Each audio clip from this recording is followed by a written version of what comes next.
Salam əziz şagirdlər, hər vaxtınız xeyir olsun. Bugünkü mövzumuz tam cəbri ifadələr mövzusudur. Gəlin əvvəlcə hansı ifadələrin olduğundan danışaq. Deməli, bizim bildiyimiz ədədi və dəyişənli ifadələr mövcuddur.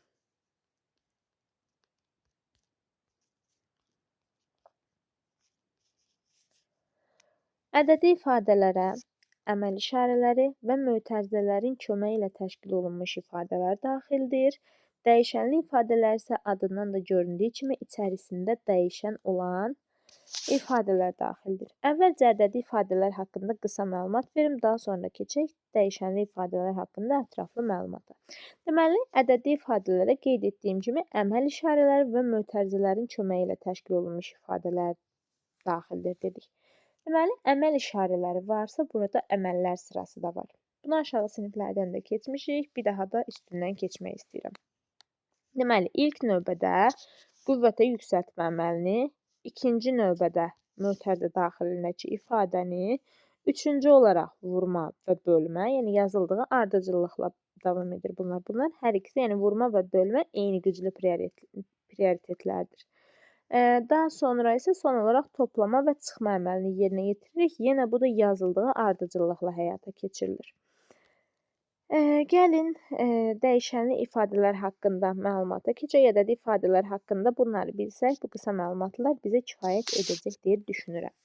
Deməli, dəyişənli ifadələrə yuxarıda qeyd etdiyimiz kimi, yəni ədədi ifadələr və əlavə olaraq da dəyişənlər daxildir. Bunu tərif olaraq çevirsək, əməl işarələri, mötərizə və dəyişənlərin köməyi ilə düzəlmiş ifadələr olaraq bir qısa tərif kimi bir şey deyə bilərik.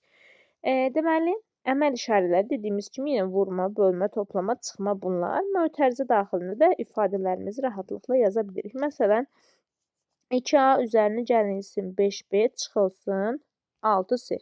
Bu formada və yaxud da sadəcə 2A yaza bilərəm. Bu yenə dəyişənli ifadə adlanacaq.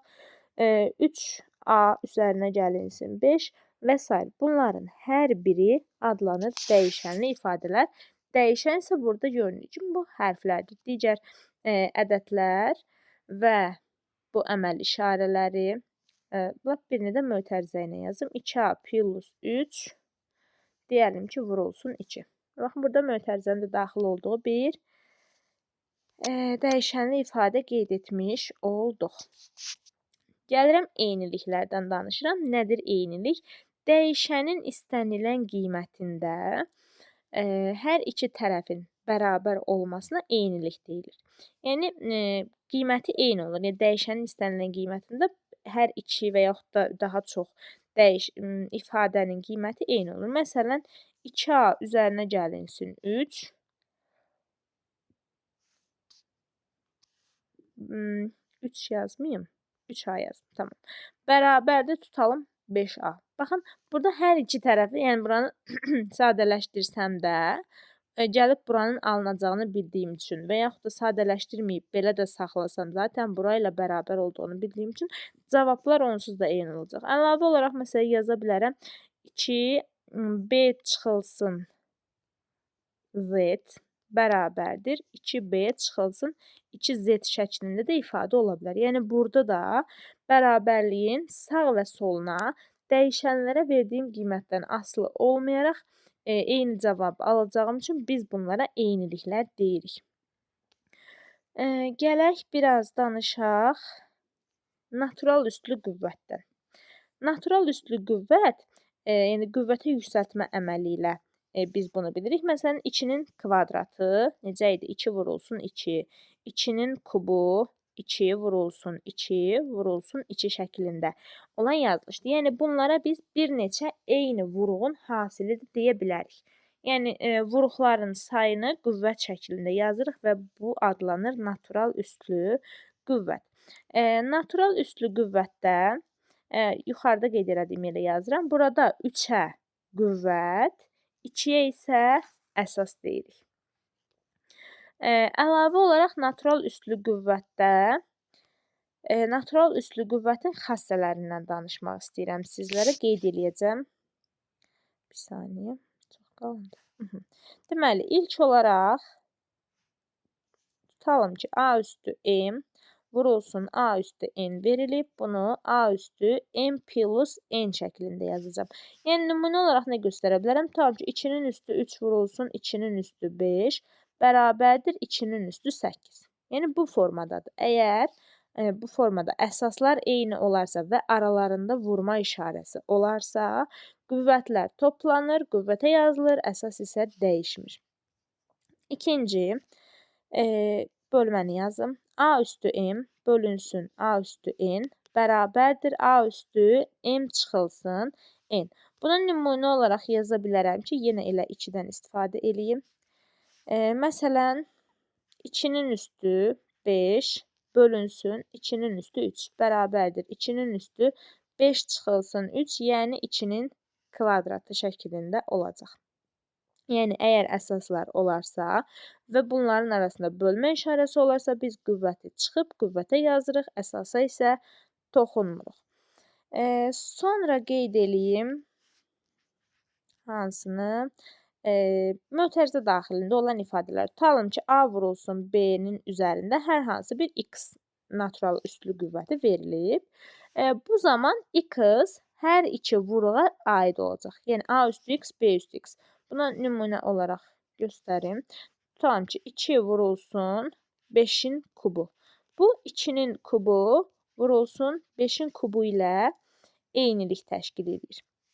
Daha sonra dördüncü olaraq hansını yazmadım? Bu formada bir şey yazdım. A üstü M, A üstü N bərabərdir A üstü M vurulsun N. Yəni, nümunə olaraq yazsam 2-nin üstü 3-ün üstü 5.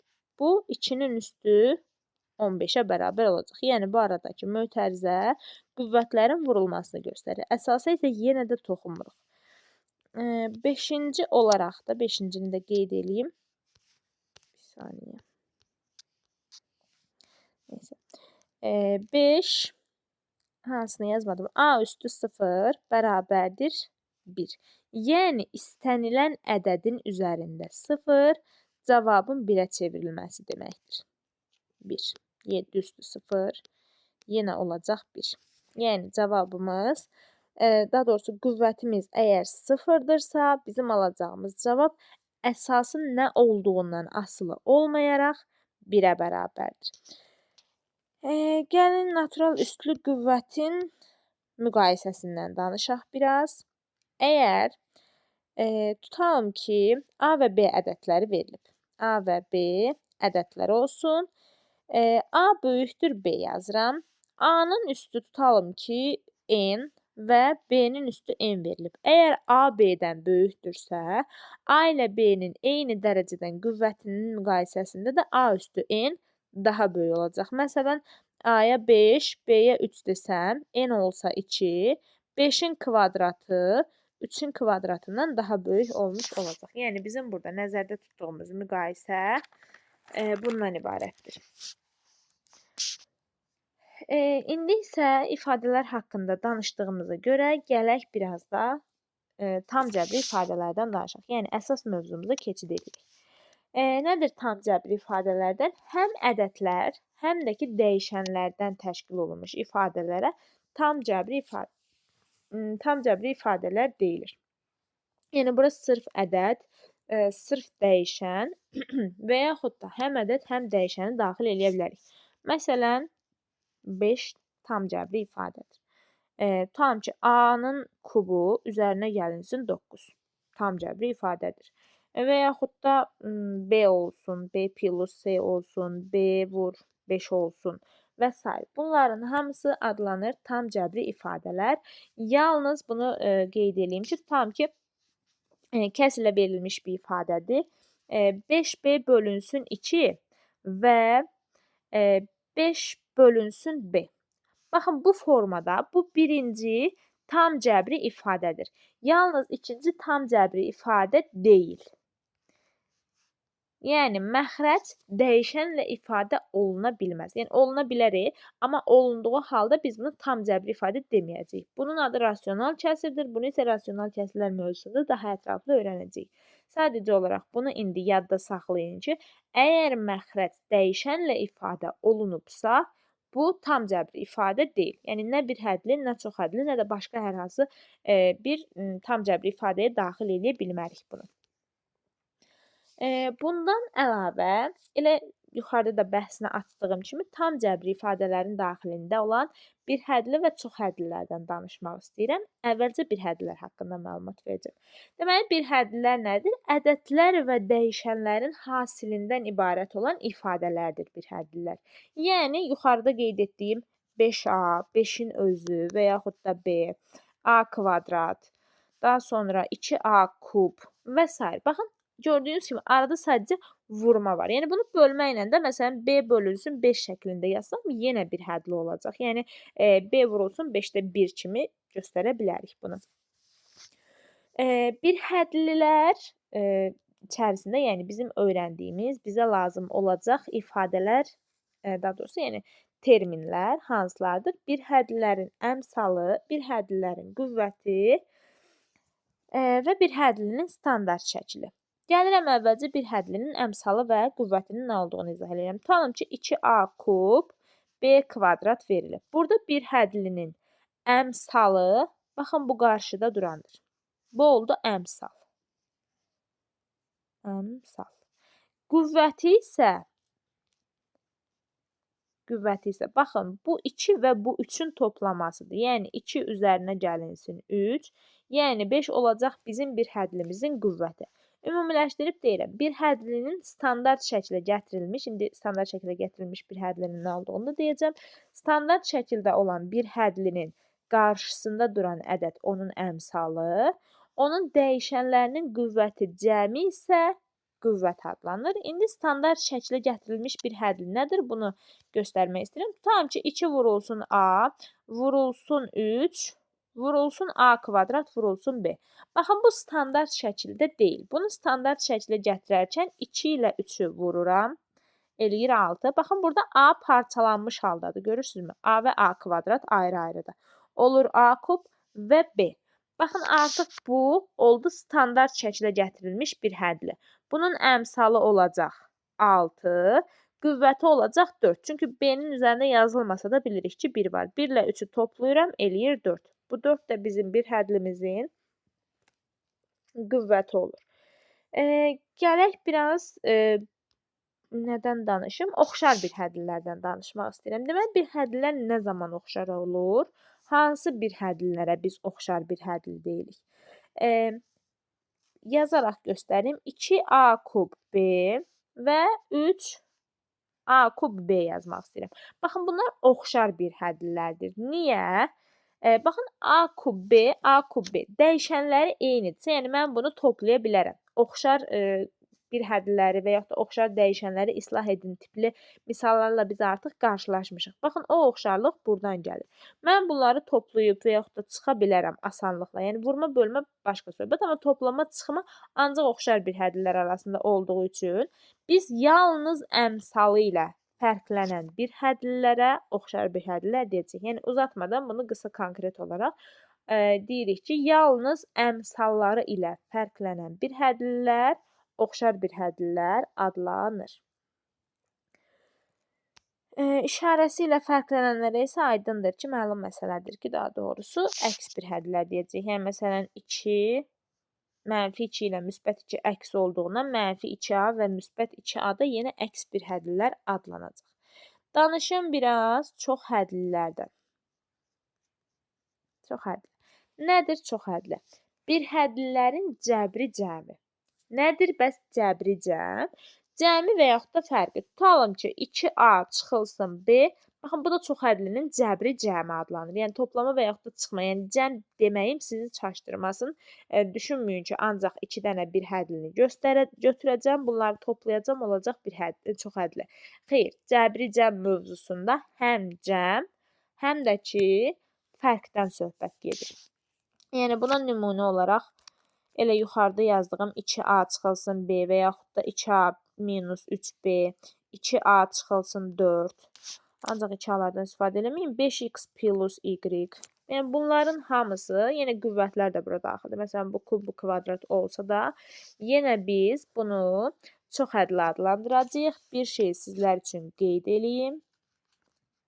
Yazmaq vaxtı aparır. Sadəcə sözlə deyəcəm, siz video izaha baxarkən qeydləri götürərsiniz.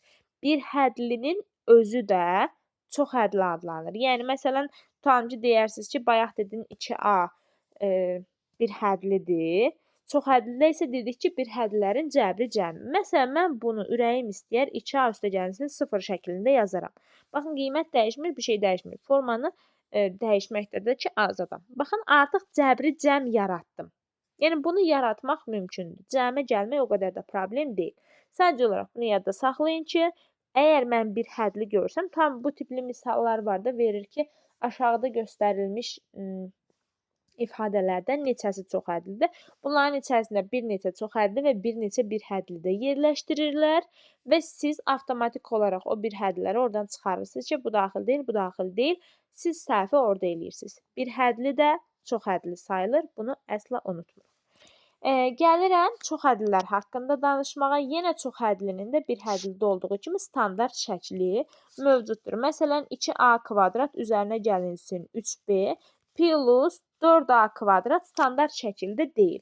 Mən bunu standart şəklə gətirərkən oxşar bir hədliləri götürüb toplayıram. 2A kvadratı ilə 4A kvadratı elədi 6A kvadrat plus 3B. Baxın, artıq bu oldu çoxhədlinin standart şəkli. Yenə çoxhədlidə də qüvvət anlayışı var. Nədir burada? Necə götürəcəyik? Bir hədlidən fərqli olaraq çoxhədlidə baxın bir neçə bir hədli var deyə, yəni bunun hamısını toplamırıq. Yalnız baxırıq bir hədlilərin dərəcəsinə. Məsələn, bunun dərəcəsi 2, bunun dərəcəsi 1-dir. Burada ən böyük bir hədli dərəcəsi bizim çoxhədlinin dərəcəsi olacaq. Ona görə biz bu çoxhədlinin dərəcəsinə də deyirik ki, 2-dir. Məsələn, bu olmasın 2A kub, yenə 2A kub yazdım. B kvadrat üzərinə gəlinsin 4 A üstü 4 B yazıram. B kvadrat yazıram. Daha doğrusu eyni olmasınlar, bərabərlik olmasın. Baxın, burada bu eləyəcək 5, bu eləyəcək 6. Daha böyük 6 olduğu üçün bizim çoxhədlimizin dərəcəsi olur 6. Əgər hər ikisi bərabər olarsa, indi yazdığımdan çaşqınlıq yaranmasın deyə bərabərlik halında göstərirəm. Əgər hər ikisi bərabər olarsa, yəni bu 5, bu 5 olarsa, o zaman yenə 5-i götürəcəyik. Hər ikisi 5-dirsə, ən böyüyü də 5 sayılır. Bu oldu çoxhədlinin standart şəkli, çoxhədlinin standart şəkli və dərəcəsi. Bunların hər birini qeyd etdik. Bir də çoxhədlidə, yəni şagirdlərin qarşısına çıxarkən onların çətinlik çəkdiyi, ayırd etməkdə çətinlik çəkdiyi, belə normalda çətin olan bir şey deyil. Çoxhədlinin sərbəst həddi var və ya Rəbbim, bunu saxlaya bilmədim. Çoxhədlinin dedik ki, sərbəst həddi, əmsalları cəmi və dərəcəsindən söhbət gedə bilir. Dərəcəni yuxarıda qeyd elədim. Əmsallar cəmi isə dəyişənin qarşısında duran əmsalların cəmini götürürük. Yəni dəyişənə 1 verib, belə də toplaya bilərik. Tamam, bir dənə px çoxhədlisi yazım. Olsun 3x-in üstü 7 plus 4x üstü 6 plus nəysə və sair gəlir. Çox uzatmayayım da, elə 5-i buradan yazım bəri başdan. Bu nöqtələr sizi çaşdırmaz. Aha, deməli, baxın, burada çoxhədlinin əmsalları cəmi deyəndə mən x bərabərdir 1 deyirəm və px çoxhədlisini tapıram. Yəni, 1 nə olursa olsun özünə bərabərdir. 3 plus 4 plus 5, bu eləyəcək bunun əmsalları cəmi. Neçə elədi? 12. Əmsallar cəmi oldu 2. Əmsallar cəmi. Var bunun sərbəst həddi. Sərbəst hədd yanında dəyişən olmayan həddi deyilir. Baxın, 5-in yanında x görürsünüz? Yox. Buna deyirlər sərbəst hədd. Yəni, buna dərəcəsi 0 olan həddə deyə bilirik. Yəni, məsələn, 5x üstü 0 desəm, bu yenə 5-ə bərabər olacağı üçün bəzən bu şəkildə də sizin qarşınıza çıxa bilər. Sərbəst həddi təyin eləmək üçün də deməli x-a 0 verib tapacağıq. Yəni, məsələn, sərbəst həddi təyin et deyirsə, P0'ı hesablayırıq. Baxın, elə gəlin burada göstərim. 0 olduğu üçün bura gedəcək, bura gedəcək. Son olaraq 5 qalacağı üçün yenə 5 olur. Yəni, elə çoxhəllinin özünə baxıb da asanlıqla görmək olur. Nə zaman bunu görmək olmur? Dəyişənlərlə verərsən. Məsələn, nümunə kimi bir şey yazım. 2x kvadrat plus x deyil, a plus 5-dirsə, yəni burada məsələn tapmaqda siz a-nı dəyişən kimi götürmürsünüz. Burada biz söhbət x-dan getdiyi üçün x-i 0 verəcəyik. Bura gedəcək. A yenə a plus 5 yenə sərbəst hədd olacaq. İndi misalın formatından, yəni şərtindən asılı olaraq daha fərqli şeylər çıxa bilər qabağımıza. Nümunə olaraq ilkin anlayış kimi bunu qeyd edirəm. İndi misallarda daha dərin izah verəcəyəm. Deməli, gəlirik müxtəsər vurma düsturlarına. Müxtəsər vurma. Müxtəsər vurma təxmini hamısını yazım, dursun göz önündə. Daha sonra hamısını deyəcəm. Yəni şifahi deməklə yadda saxlamaq biraz çətin olacaq. A plus B-nin kvadratı. Bu adlanır cəmin kvadratı. Bunun açılışı olacaq a kvadrat plus 2ab plus b kvadrat. İkinci fərqin kvadratı a kvadrat minus 2ab plus b-nin kvadratı. 3. Kvadratlar fərqini qeyd edeyim. A kvadrat çıxılsın b kvadrat. Bu olacaq a plus b vurulsun a minus b. Bu oldu fərqin kvadratı. Dördüncü, daha doğrusu fərqin kvadratı düzdür. Növbəti olaraq kvadratlar cəmini yazacağam. Plus b-nin kvadratı. Bunu biz yuxarıdakına əsaslanaraq, yəni yuxarıda qeyd etdiyim birinci düstura əsaslanaraq a plus b-nin kvadratı yazıb, daha sonra baxın, burada gördüyünüz kimi bir dənə plus 2ab var. Mən sadəcə a kvadrat və b kvadrat istədiyim üçün mötərizəni açanda 2ab bir-biri ilə islah olub getməsi üçün çıxılsın 2ab-ni qeyd etdim. Daha sonra fərqin kubu. A minus B-nin kubu deyək. Baxın, bunu birincinin kubu çıxılsın 3a kvadrat b plus 3ab kvadrat plus b-nin, bunu biraz səliqəli yazım, görünsün, plus b-nin, çox da səliqəli olmadı sanki. B-nin kubudu neysə yerləşdirib yaza bilmədim. Gəlirəm 6-cıya. 6-cı nədir? Deməli, hansını yazmadım? Cəmin kubunu yazım. A plus B-ni yazım. Burada isə A kub plus 3A kvadrat B plus 3A B-nin kvadratı plus B-nin kubu şəklində açırıq.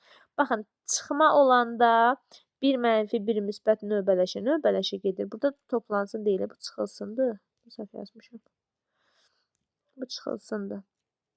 1 mənfi 1 müsbət növbələşə gedir. Müsbətdə, daha doğrusu cəmdə isə hamısı müsbət olaraq davam edəcək. Hansını yazmadım? Kublar cəmi. 7-ci olsun kublar cəmi. Yəni A kub plus B kub. Bu olacaq, baxın, birinci A plus B-ni yazıram. Daha sonra vurulsun A kvadrat minus AB, bu kvadratdır, plus B-nin kvadratı. Daha sonra gəlir, kublar fərqini yazın. Adlarını əzbərləmək məcburiyyətində deyilsiniz, amma bilsəniz yaxşı olar. Çünki bu sizə həm görər-görməz bir şeyləri xatırlamaq və yaxud da hardansa eşitdisə, yəni çaşqınlıq yaranmaması üçün bilməyiniz daha yaxşıdır. Burada plus AB plus B-nin kvadratı şəklində olacaq. Müxtəsər vurma düsturları bunlardır. Dəftərə yazıb öyrənmək lazımdır. Yəni sadəcə bir dəfə videoya baxıb üzərindən keçmək kifayət eləmir. Bunları əzbərləməlisiniz.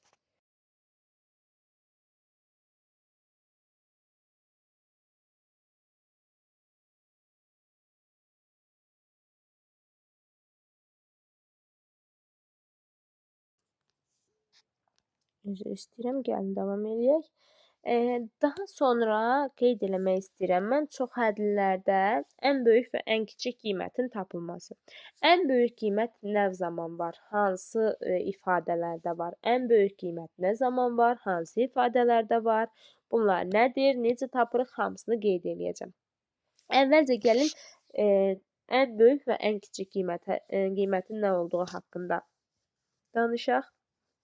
Deməli, verilmiş bir ifadənin ala biləcəyi, mümkün ola biləcək ən kiçik qiyməti və yaxud da ala biləcəyi ən böyük qiymətdən söhbət gedir. Nə zaman nəsə ifadənin ən kiçik qiyməti var? İstənilən ifadənin ən kiçik qiymətini və yaxud da istənilən ifadənin ən böyük qiymətini tapmaq mümkündürmü? Bunlar haqqında danışmaq istəyirəm. Deməli, ən böyük və ən kiçik qiymət, yəni bir ifadənin ya ən böyük qiymətini, ya da ən kiçik qiymətini tapmaq mümkündür. Buna əsasən yazıram. Kvadratik bir ifadə. Deməli, ax kvadrat plus bx plus c. Bu funksiyanın qrafikini qeyd eləmək istəyirəm. Birinci hal olsun, a-nın sıfırdan böyük olduğu hal. Baxın, bu formada olacaq təxminən. İndi tam təpə nöqtəsi A, B və C-nin qiymətinə görə dəyişir aldığı qiymətlər, amma kvadratik ifadə olaraq budur. Daha sonra ikinci qrafik A kiçikdir 0 qrafikini çəkmək istəyirəm. Bu da sxematik olaraq bu şəkildə təsvir olunub. Baxın, bu qollar sonsuz uzanır. İstər yuxarıda, istərsə də aşağıda sonsuz uzanan bir funksiyadır.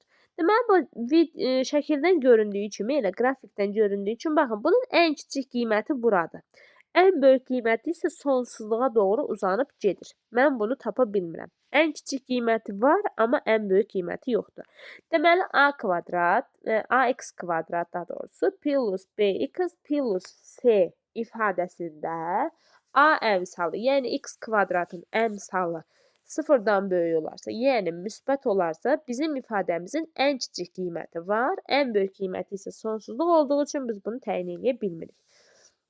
Əksinə, əgər x kvadratın əmsalı mənfi olarsa, bizim parabolamızın qolları aşağı olacaq. Biz bunun ən böyük qiymətini təyin eləyəcəyik, ən kiçik qiyməti isə mənfi sonsuzluğa doğru uzanıb getdiyindən biz bunu tapa bilməyəcəyik.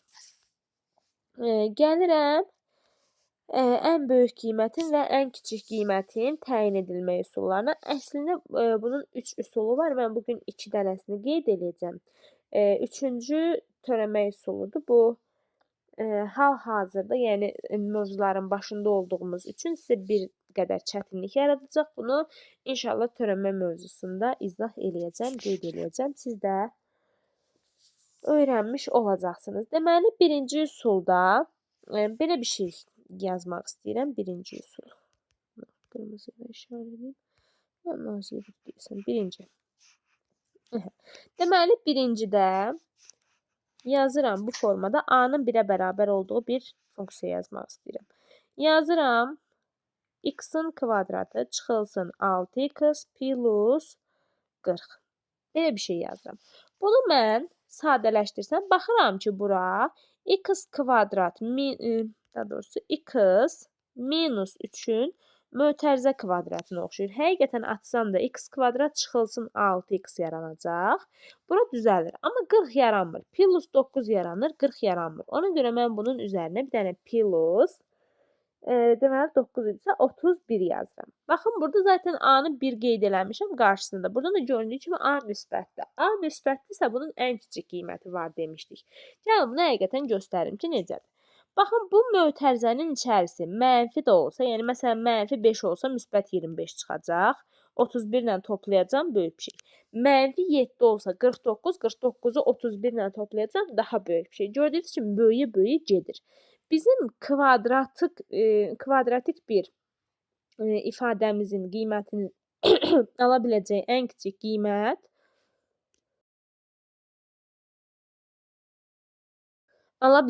kiçik qiymət 0 olduğuna görə bunu 0 eləməyə çalışacağım. Yəni baxıram, burada x-da 3 yazsam, 3 çıxılsın, 3 0 olacaq.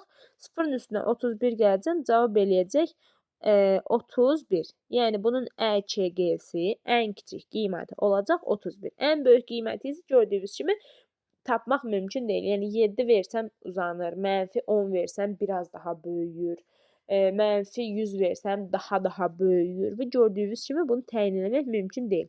Sadəcə ən kiçik qiymətini təyin edə bilirəm, o da 31-dir, tapdım. Başqa bir yol diskriminant üsuludur. Yazın bunu da ikinci üsulumuz.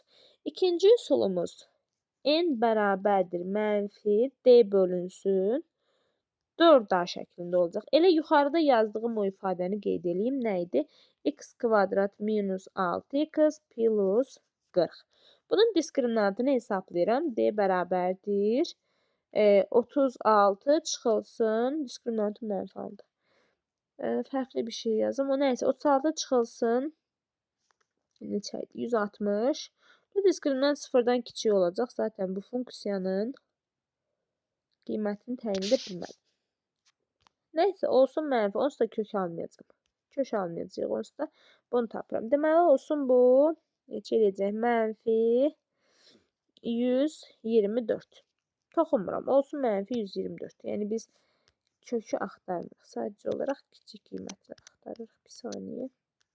Deməli, mənfi 126 aldım. N bərabərdir. Mənfi onsuz da var kəsrin qarşısında.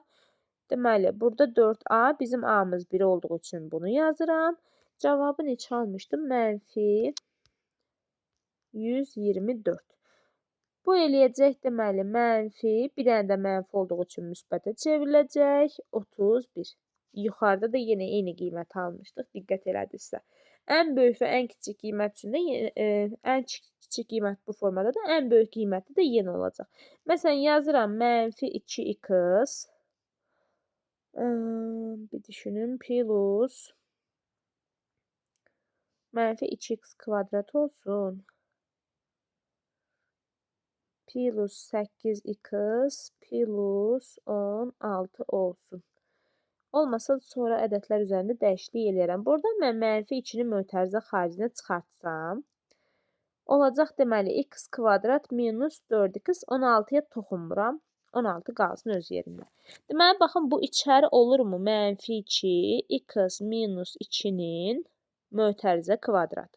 Bunu açsam, deməli, müsbət 4, qarşıda bir dənə mənfi 2 olacağına görə mənfi 8, mən müsbət 16 əldə eləmək istəyirəm deyə bir dənə plus 24 yazıram. Baxıram ki, bura böyüyə-böyüyə gedir. Yəni, buranın ala bildiyi ən kiçik sıfırdır. Yerdə qalanlar böyüyə-böyüyə gedir. Böyüyür və mən bunu mənfi 2-yə vururam. Avtomatik kiçilməyə başlayır. Məsələn, müsbət 100 deyildi. Vuracam mənfi 2, eləyəcək mənfi 200 daha kiçik olacaq. Görürsünüz, biz bunu maksimum, yəni ən böyük qiymət təyin etmək istəyirəmsə, buranı ola bildiyincə kiçik götürməliyəm ki, mənfi olub 24-ü azaltmağa çalışmasın. Buranın ən kiçik x-a 2 verərəm, bura 0 olar. 0 vur mənfi 2 getdi. Cavabım olur, yəni ən böyük qiymətim olur 24. Ən kiçik qiyməti isə təyin etmək mümkün deyil. Əlavə olaraq ən böyük və ən kiçik qiymətə uyğun bir neçə də misal yazmaq istəyirəm. Məsələn, yazım x minus 6-nın kvadratı plus a minus 10. Bunun da kvadratı olsun. Plus 19 yazıram. Bunun ən böyük və ən kiçik mi qiymətinin olduğunu tapıram. Baxıram ki, bu kvadratlara görə mən bunu yəni ən böyüyünü tapa bilmirəm. Böyüyə-böyüyə gedirlər. Yəni mötərizə daxilindəki ifadənin mütləq qiyməti, yəni modulu nə qədər böyük olarsa, kvadrata yüksəldəndə bir o qədər bu ədədin böyüyəcək. Deməli, buradan göründüyü kimi bu ifadənin ən kiçik qiyməti var. Nədir? Baxıram ki, burada x-a 6 yazsam, bura olacaq 0. Burada 10-a mənfi 10 yazsam, bura gedəcək 0. Tək cavabım qalır 19. Bu olur bunun ƏÇG-si. ƏBG də yenə eyni qayda ilədir. Yalnız bir şey göstərmək istəyirəm. Tutalım belə bir şey verilmiş olsun. X kvadrat plus 6-nın kvadratı plus Nə yazım? Elə yuxarıdakını yazım. A plus 10 şəklində onun kvadratı plus yenə 19 şəklində bir ifadə olsun və bunun ən böyükmü, ən kiçikmi qiymətinin olmağını soruşsun. Elə göründüyü kimi biz ən böyük qiyməti tapa bilmirik. Ən böyük qiymət sonsuzluğa qədər uzanır. Bizim tapa biləcəyimiz yeganə qiymət bunun ən kiçik qiymətidir. Necə tapırıq? İndi hamının ağlında var ki, bura getsin 0-a, bura getsin 0-a, cavab alınsın 10. Xeyr. Bura 0-a gedə bilər. Sizinlə razıyam. Yəni A mənfi 10 yazsam 0 olar. Bura mənfi 6 yaza bilmirəm. Çünki kvadratdır. Heç nəyin kvadratı mənfi eləmir. 6-nı bir təhər yarada bilərəm. Amma mənfi olmur. Ona görə mən buranın mümkün ola biləcək ən kiçik qiymət olaraq 0 götürürəm. Yəni bura 0 olsa, bura qalır 6. 36 plus 19. 36 hardan gəldi? Bu 6-nın kvadratını tapdım. Plus 19 eləyəcək deməli nə? 54. Kənardan yazım. Yazının üzərinə düşdü səhifənin. 54. Baxın, bu 54 bu ifadənin ala biləcəyi ən kiçik qiymətdir. Daha kiçiyi yoxdur. Tapa bilən varsa, buyursun, yazsın, biz də görək. Mənim bu mövzu haqqında danışmaq istədiklərim, demək istədiklərim bu qədər. Yalnızca yazı üzərindən, video izah üzərindən bir şeylər öyrənmək mümkün deyil. İzaha baxırsınız, öz qeydlərinizi götürürsünüz, əlavə suallarınız varsa suallarınızı yazırsınız və gedir oturur testlərinizi işləyirsiniz. Testlər ən yaxşı qayda öyrədicisidir, belə deyim. Yəni oturub bir qaydanı əzbərləməyə çalışmaqdansa, o qaydanı 2-3 dəfə nəzərdən keçirib gedib testdə tətbiq eləmək sizə daha yaxşı öyrədəcək o qaydanı. Ona görə çalışın mümkün qədər çoxlu test işləyəsiniz. Sağ olun, var olun.